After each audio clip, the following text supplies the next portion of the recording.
just to jump on that bandwagon, I see a lot of parents treat the Bridgeport school system as a daycare center. And that's the bottom line. I don't see them coming to the meetings, the Board of Education meetings, they don't go to the city council meetings, nor the committee meetings. So as you see, the parents that were here, the abundance of them have left. They should have stayed here for the whole complete program meeting. And there are many programs in Bridgeport. You just have to advocate for your child. The Bridgeport Library. There are after-school programs that you have to invest in, ask about. Ask the social worker. It is there. And she's right, the parents need to help other parents, but there's a path. There are many, many things that parents need to involve themselves in, and they have not. Unfortunately, that's why things are the way they are. But my question is, there are two things. When they had that fire on Seaview Avenue, it really bothered me that Harding, Marin were left open. And I live in Nob Hill, and the smoke came all the way over there. So it really concerned me why it was still open. And secondly, as I said earlier, I'm a sub, and I worked at Basic a week and a half ago. The ceiling tiles fell on me. I wasn't hurt, I'm fine, but the bottom line is that it was already, I'm very confused on why that's not being fixed. I attended a city council meeting, committee meeting on education, and the gentleman was there to try to get the roof fixed. I'm still wondering why it's not fixed. Great questions.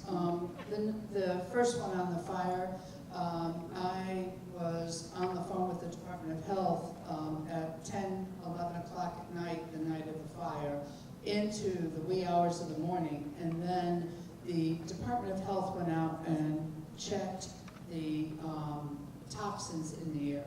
And I would have closed school if, in fact, they had told me that it was dangerous. They came back and said the air is toxin-free.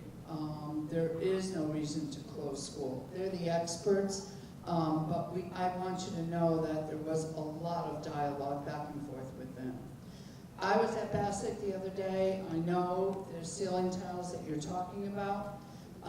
The roof is due to be replaced this coming summer. I thought that it would be replaced last summer. Many of us did. However, it is on the agenda. It has been approved for replacement in the summer of 15. Now, let me tell you about why we're having the issues.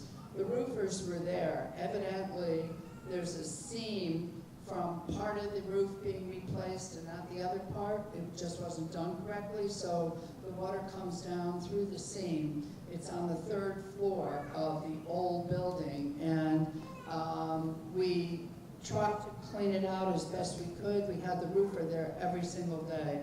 It's not an ideal situation. It won't be fully taken care of until there's a new roof next summer. Is that classroom closed off though? It is. Okay. It is closed off at this point in time.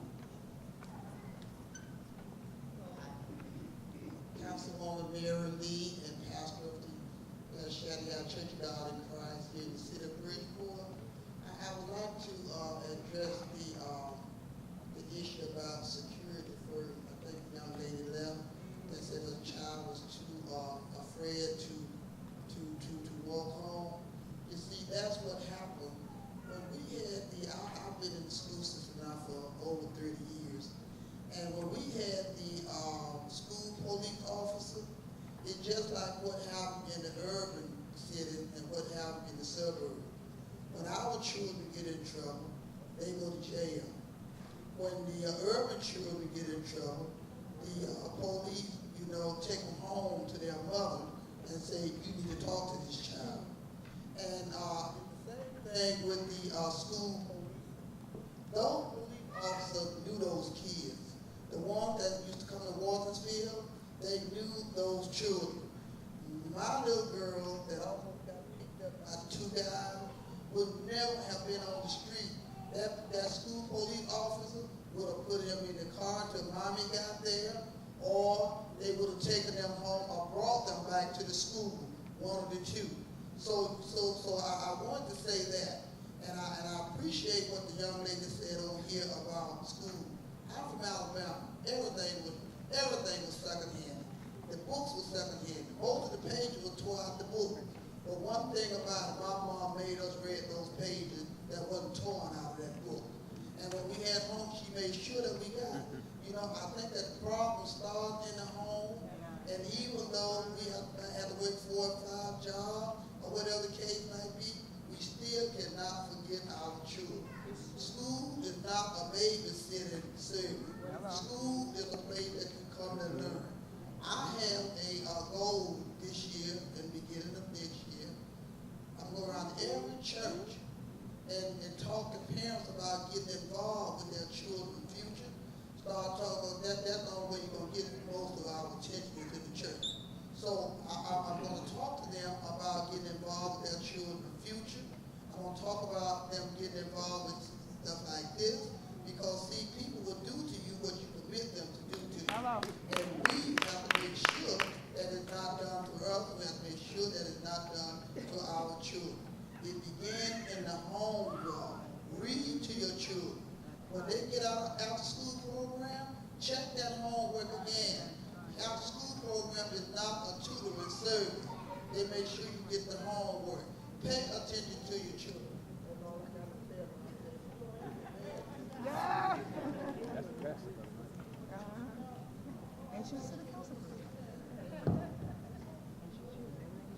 Thank you so much, and I think I could take some of these parents and community people on national, because it's a model and it's a message that needs to go out. I'm perfectly willing to take responsibility, as is my staff, but we can't do it alone. We need your help, and I so appreciate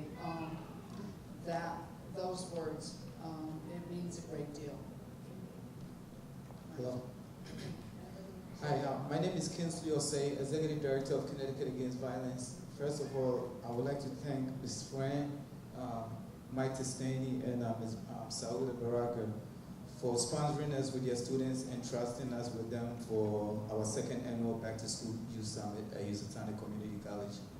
I have almost 200 evaluation forms, and it amazes me reading through each and every one of them. I would like to share that with you later. I'm only speaking because, you know, we are going into our 3rd year of doing our violence prevention rallies and interventions in the public schools. And we've been doing it, you know, out of our own pocket. You know, sometimes we have special artists performing whom we may have to pay for their transportation costs and whatnot, and we're trying to work it out with the school to pay for it. However, there is a big need for what we do. This week, I get a call from Officer Steve Nelson, Roosevelt High School, who wants us to come there tomorrow morning to speak at 10 o'clock. I couldn't say no. I had to make myself available to go. I got a call from McPherson School, Hardin High School, from one of the students who was at my Preventing Violence Through Visual Media class. The vice principal wants us to come to the school because there's a lot of fights, and they wants us to take part in their anti-violence rally coming up.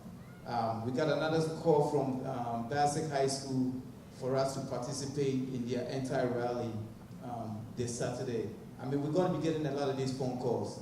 I think it's about that time that we get written into your programs so we can be as active as we want to be.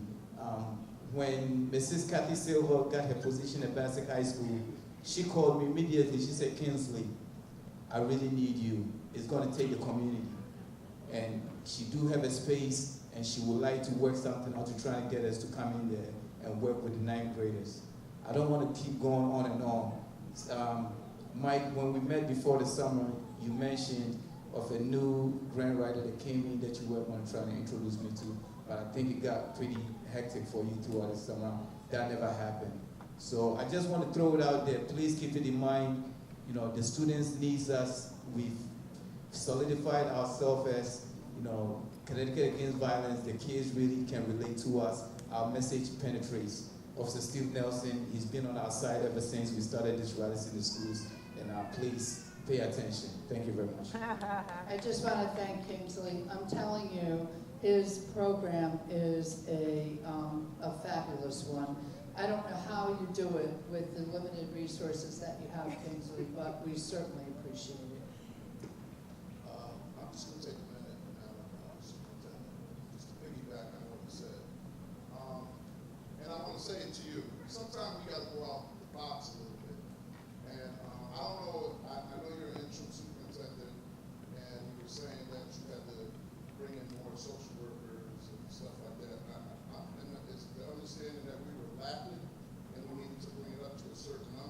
Yes, absolutely, but also with the budget, I don't know if everyone knows, but yes, the budget was reduced 2 years ago, but the budget was reduced by not replacing many of the staff members, some of whom were social workers and guidance counselors. So I just want to say to you that, and I respect from the educational perspective, you're the expert. But when we have to talk to when these kids need someone to talk to them, that they're going to listen to, and that's no disrespect to guidance counselors, because I've worked with many of them over my career. I do understand there has to be a relationship, but we need people, you need people, who can communicate to the problem, so they can hear it from someone that probably went through the same things that they went through but overcame it. And that's going to help you get the people where you want them to be. I'm going to tell you the story real quick. There was a kid this year that got in a little trouble, and his grandmother called and said, Officer Nelson, please advocate for him. After doing so, this young man is 14 years old in the 8th grade. And the young man, I'm not going to call his name, but we sent him to a good friend of ours who has this, and for all parents who have Husky, a good friend of mine has this tutoring program. It's not just academic tutoring, he also does character building. His name is Kevin Muhammad. And he accepts Husky. Very good. I put that in here. So I took this kid to Kevin because I knew he needed help in school. That was some of the problems why he had a discipline problem. Our kids, when they're bad, it's not because they're bad. They might not do the work, or they can't read, and they don't want people to recognize that. So they misbehave. When Kevin evaluated this young man, he was on a 4th grade math level. Now he's been in, and this is you are not responsible for this. He's been in our system. He's in 8th grade. He's 14. He can stay back. So that's an additional year in elementary school. And he's on a 4th grade level. So we keep saying we're going to get all these people that's, I believe in the comprehensive program because I tell you, that's the only ticket the African American community and the minority community has to get out of poverty is education. Unless they're lucky and buy that lottery ticket. And I've been playing 2 years, I ain't won yet. So with that being said, we do understand that it has to be a relationship, but outside the box can help. Because I can get kids to buy in to what you're selling. They just need somebody that's going to put that confidence in them to make them believe that they can do it. I can't thank you enough, because the truth of the matter is, I can run the school system, and yes, I'm interim, but I can tell you that every single day, I forget that I'm interim and I act as superintendent, because that's who I am. But frankly, I need the people that can have the relationship with the kids. I can tell you that I go into classrooms and, it's great and the kids are responsive, but they care about what their teacher thinks, and they care about what people think that have been through similar experiences. And I need those people, and I'm perfectly willing, I'm more than willing to think out of the box. These are the kinds of things that keep us up at night. I don't know another way to move our kids forward other than with good education. They have to be able to read. They have to be able to function in order to be successful in this world. No one, when they're hired for a job, no one cares where they come from. They care about whether they have the skills. And our kids need to have the same skills and the same level of achievement that a child from Fairfield has, or a child from Stratford or anywhere else. And that's what I'm pushing. But in order to get there, do I need people? I do need people that can have those relationships. So, thank you. Hello, my name is Mrs. Aldridge. I have a grandson that goes to Bridgeport Military Academy. I'm wondering if you've ever visited that academy. Yes, I've been there a couple of times this year. Okay. I feel that it's very, very unsafe. I'm very concerned. I visited that school on 2 occasions. The door is open. You can walk in. No security. They don't have a nurse. They need a policeman there. With the ISIS problem that's going on, I'm very, very concerned about my grandson and the other students. On the first level, I drove down the driveway. On the first floor, they had the windows open. The children were hanging out of the windows. And the window is on the first level. Someone could just walk by and walk into that with those windows. It's very, very unsafe. So I would like you to do something about that. Also, I just found out 2 weeks ago they had a problem with bed bugs. And we just got a letter from the principal after many calls that I've made, because my grandson came home, told me about this. And I just got a letter, I think it was a couple of days ago, about the bed bugs. And this has been 2 weeks, they knew about it.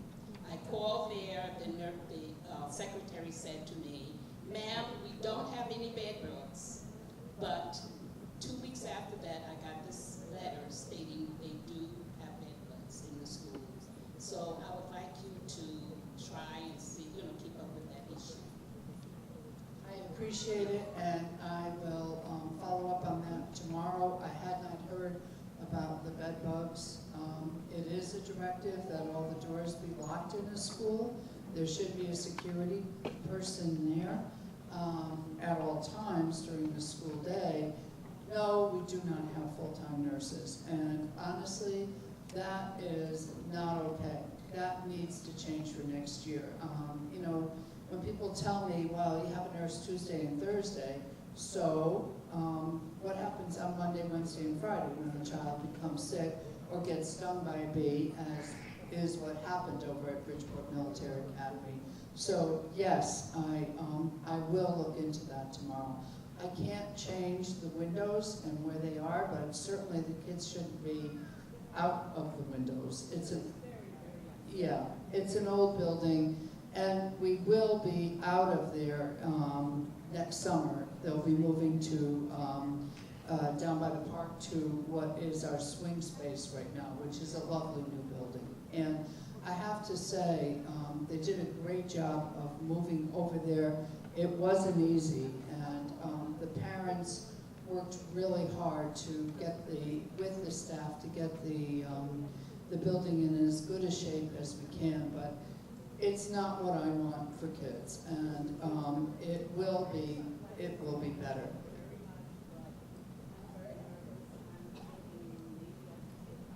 Please don't. Please don't. I will work on the doors being locked, and I certainly will question the security, and I was not aware of the bed bug issue.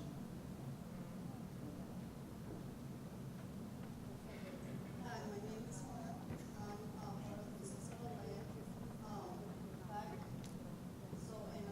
Sorry, I have children here, and I have another one in the bathroom.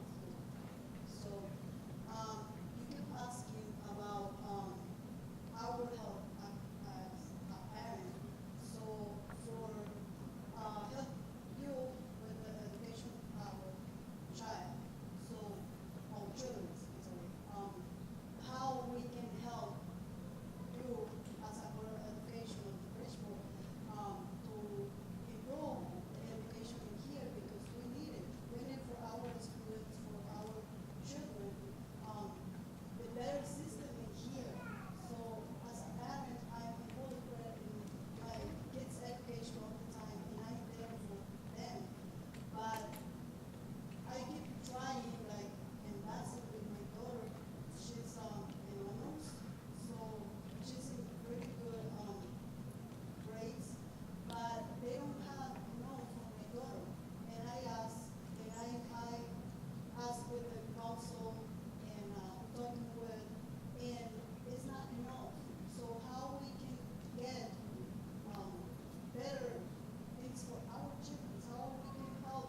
fortunate to have parents like you that just want to really help. So let me tell you a few very concrete things. One of the parents spoke about speaking with other parents. You know, I can say something and, you know, maybe parents will hear it, but if you say it to another parent, come to the meeting, or let's talk about what we need to do if your child isn't getting the homework done, and this is how I worked on it, and so on. I can't tell you how important that is. So being involved with your PAC, being involved in the school, you brought to our attention some issues at the school. I came out, I saw the playground, I saw that it needed more mulch and more wood chips, and I know that's coming down. We're going to get that. So being active in that way, and I don't need to sound like a broken record, but I am going to need some real help with moving forward for resources in this city. We have been shortchanged in the budget for way too long, and we need additional resources. And we need to go as a group, not just to the city, but we need to be a very organized group to move to the state. We're funded $66 to $90 million less.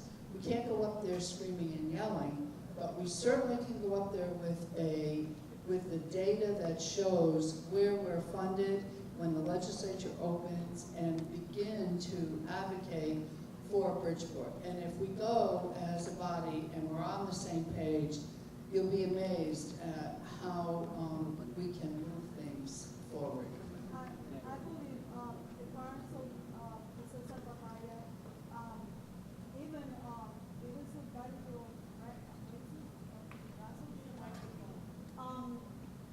even is different races or I don't know, Spanish, we can work together to help our kids, like he say. The only thing for go up to the home from Bridgeport is an education for any race, whether Spanish or black, any race need education for go up. So we need help and somebody who's guide our parents who believe in that and make it, do it. We need to insist, absolutely insist, that our resources be increased.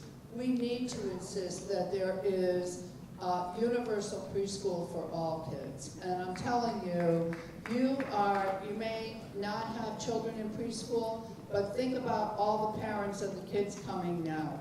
We need that. Our kids that don't go to preschool are so much farther behind than the kids that do attend preschool. And 700 of the 2,000 kids that enter our schools do not have preschool when they come in. We need it. That's one. Number two, we need smaller class size, and we need some intervention in our schools. It's unacceptable to have 29 children and one teacher in a class. Our kids are, not everyone is at grade level. And, when you talk about the achievement gap, let's talk about the resource gap. You would be hard-pressed to go to any of the suburban schools and find that number in a classroom, and we should not settle for it here. I'm a believer in that. I taught over at the old McKinley School. I had a year of 32 kids in a class, and I had another year at another time when they were renovating, when I don't know how it happened, it was like a miracle. I had 15 kids. I'm going to tell you, the difference was incredible, and those kids moved forward like it was absolutely wonderful. And I didn't need as much intervention or other people coming in. If I had a small class number, I could really work with those kids. I could do reading twice and 3 times a day with them and move them forward. That's what it's all about. Superintendent, we have one more right here.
child and your children and the children in the city who need you, understand this. I work with parents from across the district. And I have a long list of people who, not from charter schools, calm down. They are from Bridgeport public traditional schools, and they have been disenfranchised and pushed away because they will stand up for themselves and not agree and be a yes puppet. So I don't care what people think about me because I love Bridgeport, and regardless, as long as I live and as long as I live in this city and as long as I pay taxes, I will fight for this city because I believe in the people and this city. And if you want to, sorry. What? And if you want to, you gotta ask the right questions. Do your research. After Monday's Board of Education meeting, I sat there with tons of questions about Fast Pass. What did I do? I called George Garcia. I sat down with Officer Rep, George Garcia, Allen, and I asked them tons of questions. Why? I wanted to hear from the horse's mouth. I didn't want to speculate. I didn't want to attack Finch. I didn't want to attack this, that. It's not about the politics. You don't like Finch? Don't vote for him. You like him? Vote for him. It is what it is. But at the current moment, at the bottom, we're going to all stay at the bottom. The minorities that we also care about and who I am, we will all stay oppressed if we continue to oppress one another. This is my message. We need to unite. So understand that there are parents. To some people's point who spoke that parents need to be more involved, it starts with the home. There are parents that want to be involved, but they're pushed away. Or they say, all this arguing, all this, I don't want to be a part of it. I don't want to be a part of it. So remove yourself from the drama and maybe find other avenues where you can be involved. Go to city council meetings, go to SGC meetings, be a part of the SGC. That's where real stuff happens, in my opinion. So anyway, parents, don't get discouraged, get involved. Don't believe everything you hear or read or see. Do your own research. Google is a lot of people's best friends, I'm quite sure. Have one for you. Thank you very much. Knowledge is power. Okay, we're going to have, ma'am, you still want to make your comment, and then Say who you are. Mr. Labrador, and then this part of the evening will be over. What's your name? Say who you are. No, I feel like, everybody over there has something to say. Us up here was just ignored. Let's talk, Mike. Yes, we were. Let's talk, Mike. Anyway, I wanted to ask you, because I know Mr. Kajen has been doing this for a very long time, and his program is proven to work. Why isn't it reinstated still after 3 years? And he was doing a good job for the young people of Bridgeport in the schools. And now he no longer has that opportunity to do it a second time around. When the second time around it was working again, and you want to introduce something new that we don't know if it's going to work or not. When his was working twice around. I don't understand that. You need to look into this. I think we as parents, right? Everybody's frustrated. Everybody wants to hear their voice heard. But when something is working for us in Bridgeport, it needs to stay there. This was working, and he's a trooper. He's been here almost every meeting, begging for it to come back, and it hasn't come back yet. What are you going to do for it? I'm not going to make promises. That's exactly what I'm going to do. I will look into it again. I don't have the resources right now, and I have programs in place right now that I believe are working.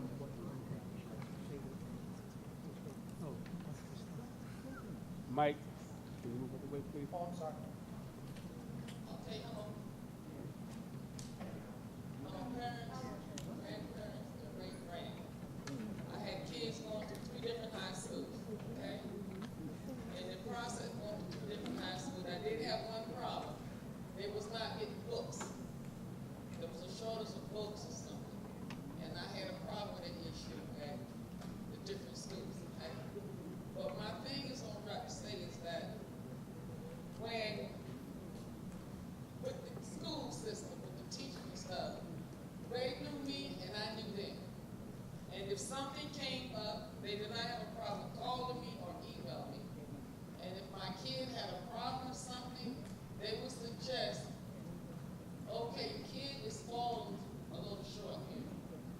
is it okay if you can stay after school?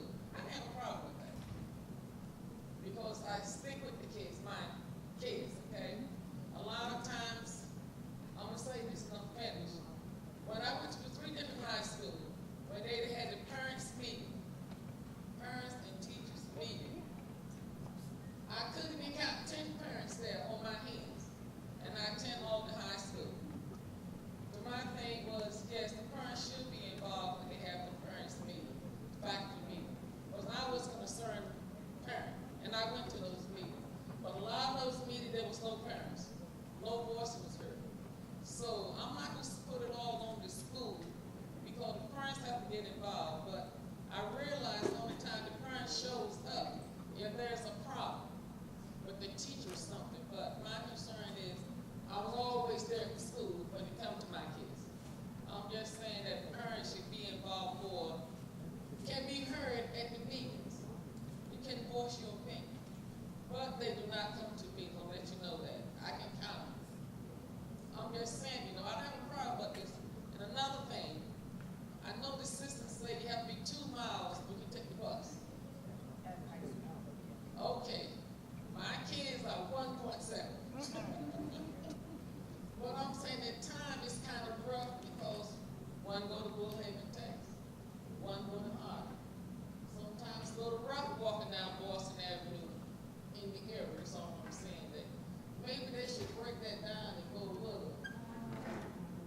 That can cause a lot of problems when my kids are having problems coming from school, coming home. Some have to change a different route because of the environment, of the people's in cars and stuff. Not only at the school, but it's a safety trying to go home. I work, they got the cell phone and all that, but safety is an issue, not only at the school, going to school, but coming home from school. All I'm saying, parents get involved, start attending the meetings, and be more outspoken. Your voice, parents' voices at town council and your voices carry much more weight than my voice carries. Trust me, people want to be reelected and your voice is important. I just want to pick up on one thing. Books, there should not be an issue with books right now in the schools. If there is, you need to tell me, because there's been a great deal of money spent last year, 10 million, I believe, to be exact. So there should be books in all the schools. 10 million. Thank you. First of all, I want to say thank you so much for hearing me out. I apologize. I got here late. We ran over here because this was so important to me.